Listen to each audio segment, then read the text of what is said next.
A príomh-las Concordia, ba bhailim réiteas a dhéanamh faoi uirithú a bheith níthe a halaíochta TGM August A-level. Mr. Speaker, I would like to make a statement regarding the outcome of the review of GCSEs and A-level qualifications. I commissioned the review from SEA on the 1st of October last year, and it is now reported. The review was commissioned following a series of policy announcements in England. These announcements sparked considerable debate about high-stakes qualifications across these islands.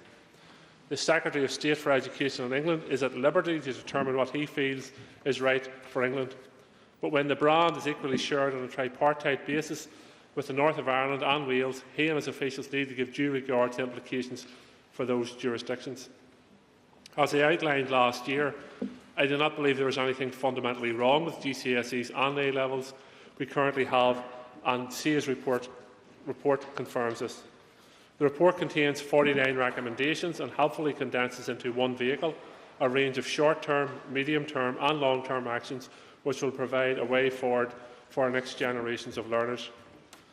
The report draws on evidence provided by a wide range of stakeholders and was overseen by an expert group.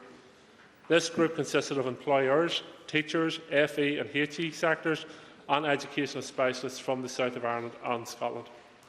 I would personally like to thank that expert group for their contribution to the significant piece of work. This is only the start of the process. I am sure we will continue to call upon members of that group for their views on the detailed work to be taken forward.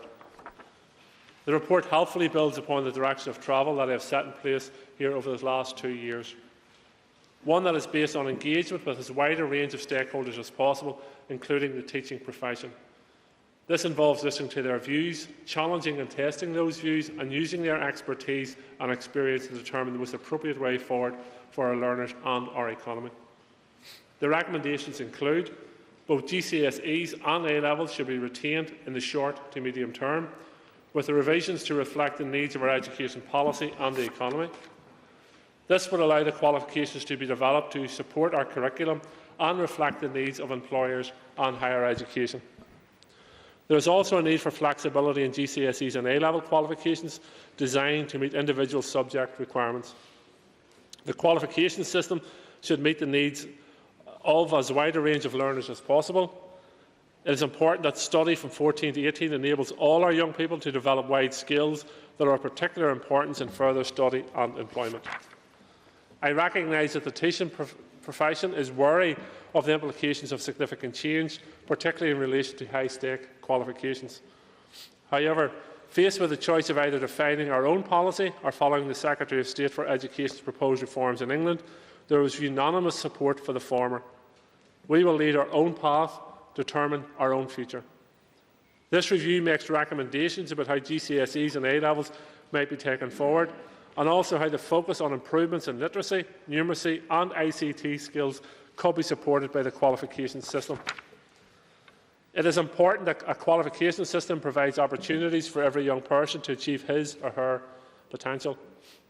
Recommendations have been made to develop, support and value alternative qualification routes to the traditional GCSE and A-level pathway. I welcome this as it supports the aims of the entitlement framework to provide all our young people with a rich and varied curriculum. The entitlement framework is now statutory in our schools, and the full requirements will be in place by September 2015. It is about providing courses that are relevant to young people, that engage and motivate them, and that provide clear, relevant progression pathways for them to continue in education or move into training or employment. The economy demands that education helps young people prepare for a world of work that is fast-changing and very different from when you or I went to school. In 2011-12, some 94.2% of school leavers remained in education, employment or training.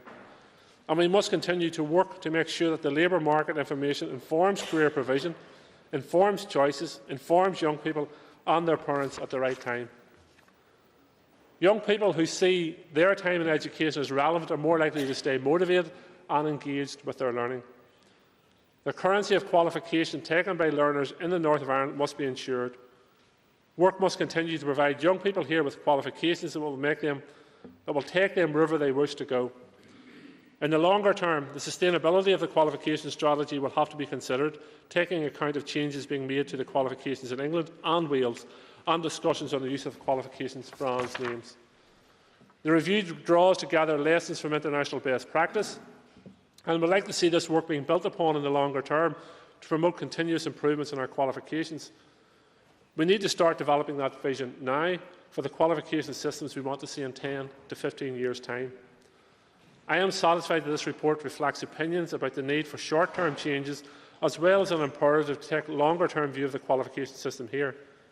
If necessary, this may include consideration of a system which is independent from, although demonstrably comparable with, neighbouring jurisdictions. Given its magnitude and potential impact, I intend to consult upon the recommendations with this final report, following which I will announce my decisions on the way forward.